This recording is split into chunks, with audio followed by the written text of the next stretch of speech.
Digital नशा कैसे फैल रहा है और इसका कितना नुकसान हो रहा है, इसका शायद हम अनुमान नहीं लगा सकते। सरकारी आंकड़े बताते हैं कि 15 से 29 वर्ष यानी 15 टू 29 वर्ष की उम्र के लोगों में लगभग सभी के पास मोबाइल और इंटरनेट है। लेकिन डिजिटल नशा बढ़ रहा है। डिजिटल नशे यानी व्यसन की समस्याओं के बढ़ने, बेहतर सोच समझ के लिए क्वालिटी की सामग्री पर उसका असर साफ दिखाई दे रहा है। लोगों के सेहत पर उसका असर हो रहा है। इसका अनुमान इस आंकड़े से हम लगा सकते हैं। भारत में इंटरनेट कनेक्शन 25.15 करोड़ से बढ़कर यानी 2014 से बढ़कर 96.96 करोड़ हो गए, जो राष्ट्रव्यापी 5G तैनाती और 2.18 लाख ग्राम पंचायतों को भारत नेट फाइबर कनेक्टिविटी द्वारा समर्पित है। 85.5% घरों के पास कम से कम एक स्मार्टफोन है, जो लगभग हर जगह एक्सेस को दिखाता है और सभी जनसांख्यिकी समूह में डिजिटल उपयोग को बढ़ावा देता है। बस 2024 में 48% यानी 48% इंटरनेट यूजरों ने ऑनलाइन वीडियो देखे, 43% ने सोशल मीडिया एक्सेस किया, 40% ने ईमेल का इस्तेमाल किया और ऑनलाइन म्यूजिक सुना और 26% यानी 26% ने डिजिटल भुगतान किए। पूर्ण रूप से देखा जाए तो इसमें OTT वीडियो और फूड डिलीवरी के लिए लगभग 40 करोड़ उपभोक्ता और सोशल मीडिया के लिए लगभग 35 करोड़ उपभोक्ताओं की हिस्सेदारी है। इतना बड़ा है। इस तरह भारत की युवा एक बहुत अत्यधिक डिजिटल माहौल में रह रहे हैं। वही ये सरकारियाँ कहती है कि जहां एक तरफ एक्सेस से सीखने, नौकरियों और नागरिक भागीदारी को बढ़ावा मिलता है, वहीं दूसरी तरफ जबरदस्ती और बहुत अधिक उपयोग से वास्तविक आर्थिक और सामाजिक नुकसान हो सकते हैं, जैसे पढ़ाई के घंटे का कम होना और उत्पादकता में कमी से लेकर स्वास्थ्य का बोझ और ऑनलाइन जोखिम भरे व्यवहार से होने वाले पैसे का नुकसान, वित्तीय नुकसान। डिजिटल नशा को डिजिटल उपकरणों यानी डिवाइस और ऐप से जुड़े व्यसनी व्यवहार यानी नशीले व्यवहार, नशे के रूप में देखा जाता है, जिसमें स्मार्टफोन, इंटरनेट, गेमिंग और सोशल मीडिया का नशा शामिल है, व्यसन शामिल है।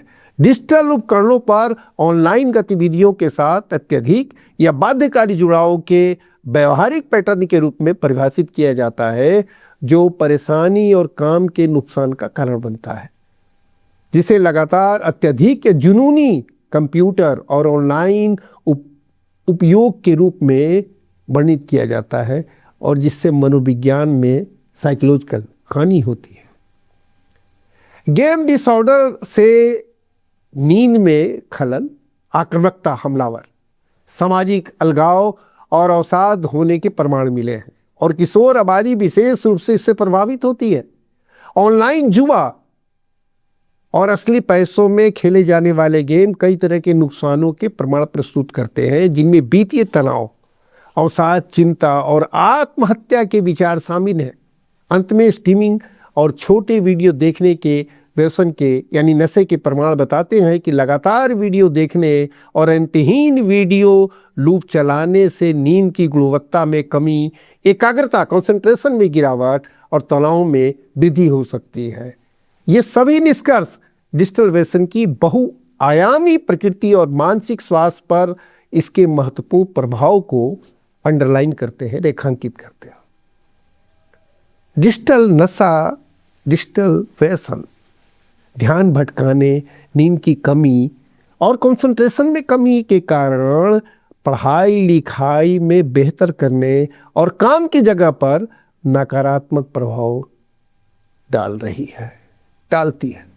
सरकार ने जो आर्थिक सर्वेक्षण अभी जारी किया है, उसमें यह भी कहा गया है कि बहुत ज़्यादा स्क्रॉलिंग और सामाजिक संबंध विशेष रूप से चिंता और अवसाद के लक्षणों से है। सरकार के सर्वेक्षण में यह भी कहा गया है कि सामाजिक संबंध किसी व्यक्ति की मानसिक सेहत में अहम भूमिका निभाते हैं। सबूत बताते हैं कि बार बार आमने सामने मिलना जुलना बेहतर मानसिक सेहत से जुड़ा हुआ है। ये तो डिजिटल नशे की कुछ मोटी मोटी बातें हैं, और भी बहुत ज्यादा बातें हैं। जैसे हम सब सुनते हैं डिजिटल अरेस्ट। अरेस्ट का मतलब केवल पुलिस द्वारा की जाने वाली गिरफ्तारी नहीं होती है। अरेस्ट का मतलब गिरफ्तारी, यानी आपको हर तरह से बंद कर देना होता है। डिजिटल अरेस्ट करके डिजिटल के रास्ते से लोगों को लूटा जाता है। डिजिटल फ्रॉड यानी जालसाजी की घटनाएं भी बहुत बढ़ गई हैं। हमारे समाज के सामने यह चुनौती होती है कि उस पर जो लादा जाता है वह उसकी मार तकलीफों को सहते हुए खुद ही उसकी ट्रेनिंग ले। सरकार किसी नई तकनीक या नीति को लाती है तो उसका पहले कोई प्रशिक्षण ट्रेनिंग नहीं दिया जाता है। अब डिजिटल नशा बढ़ गया है तो सरकार कह रही है कि भारत के सामने चुनौती यह है कि युवाओं की भागीदारी को संतुलित किया जाए, जिसके लिए प्रतिबंधात्मक यानी कि बंद करने वाला सुरक्षा उपायों को सकारात्मक ऑफलाइन अवसरों के साथ जोड़ा जाए और टेक्नोलॉजी को दानों की तरफ पेश न किया जाए। सरकार कह रही है कि यह संतुलन आधुनिक शिक्षा और काम में टेक्नोलॉजी प्रौद्योगिकी की भूमिका का सम्मान करता है, साथ ही नींद, मनोदशा, ध्यान और वित्त को नुकसान पहुंचाने वाले इसके अत्यधिक उपभोग को भी संबोधित करता है, जिससे आर्थिक नुकसान को कम किया जा सके, मानसिक स्वास्थ्य की रक्षा की जा सके और डिजिटल प्रगति को व्यसन यानी नशा के बजाय सशक्तिकरण के चालक के रूप में बनाए रखा जा सके। सरकार ये बात सारी कह रही है। सरकार जब ये बात कह रही है कि डिजिटल माध्यमों के विकल्प उपलब्ध कराने के लिए सरकारों और समुदायों को ऑफलाइन युवा केंद्र स्थापित करने चाहिए, विशेष रूप से शहरी झुग्गी झोपड़ियों और ग्रामीण क्षेत्रों में, यह मानते हुए कि डिजिटल पहुंच को पूरी तरह से प्रतिबंधित यानी बैन नहीं किया जा सकता है। स्कूलों या इसी तरह के संस्थानों द्वारा संचालित नियंत्रित ऑनलाइन सुरक्षित स्थान प्रशिक्षकों की देखरेख में सहकर्मी सहायता और सत्यापित मानसिक स्वास्थ्य संसाधन प्रदान कर सकते हैं। विद्यालय डिजिटल आदतों को बनाने में अहम भूमिका निभाते हैं और उन्हें स्क्रीन टाइम, साक्षरता, साइबर सुरक्षा और मानसिक स्वास्थ्य जागरूकता को कवर करने वाला एक डिजिटल वेलनेस यानी कि डिजिटल बेहतरी का पाठ्यक्रम शुरू करना चाहिए।